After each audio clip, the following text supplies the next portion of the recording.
Hey there, car guys and girls. Thanks for watching the ModzCity channel. From time to time, especially of late, I get this question a lot. What are you pouring into your gas tank for your Mazda RX7 FD3S? So, I pull up to the gas station and people are usually intrigued by the car and the rotary sound, and they just want to know about the car. So, being a full-on car guy or car enthusiast myself, I gladly engage in car convo. But then I pour this into my gas tank.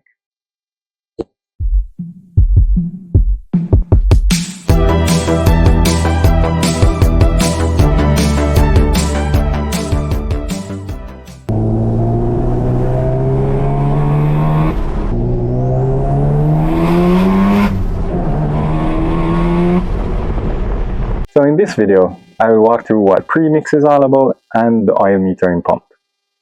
So first up, let's talk about the OMP or oil metering pump. It's pretty simple in operation. Mazda decided to use engine oil to cool and lubricate those famous apex seals, which are notorious for failing in a 13B engine, and they cause a multitude of symptoms such as smoking from the exhaust, no compression at all, and very hard to start the engine. And yes, using the OMP, you would be losing engine oil and have to monitor the oil level closely the more you drive. So this pump, and I'll show an example on screen now, essentially sends a certain amount of engine oil to the top of the rotor housing through these oil lines and into the combustion chamber of the engine, thereby providing essential lubrication and cooling. You might be asking, why get rid of something like this which seems essential to the engine? There are pros and cons, just like with everything in life. But before we jump into the pros and cons of removing this pump, let's explain what Premix is all about and the ratios I currently use in my Mazda RX-7. Premix is the intentional mixing of gasoline and oil pretty much. A lot of two-stroke engines require premixing to run efficiently, like chainsaws and some dirt bikes. I use this brand.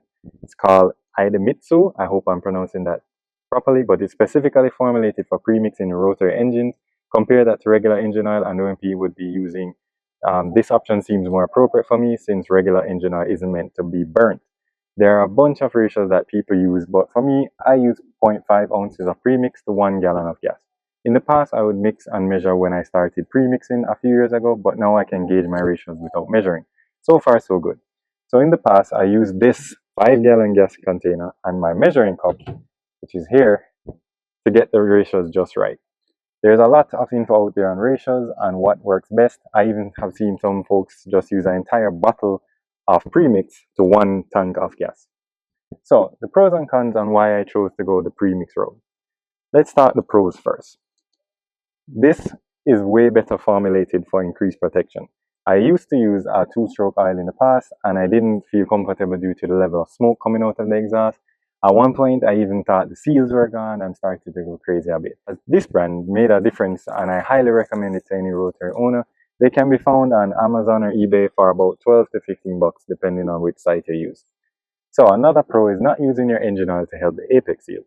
This means your engine oil stays in the engine longer where it should be after all. So another pro to me is more control over the oil to gasoline ratios entering the engine.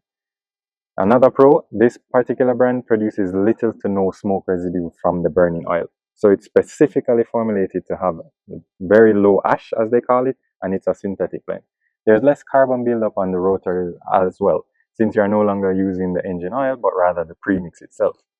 Now, these cars are pretty old, so therefore the OMP pumps are pretty old.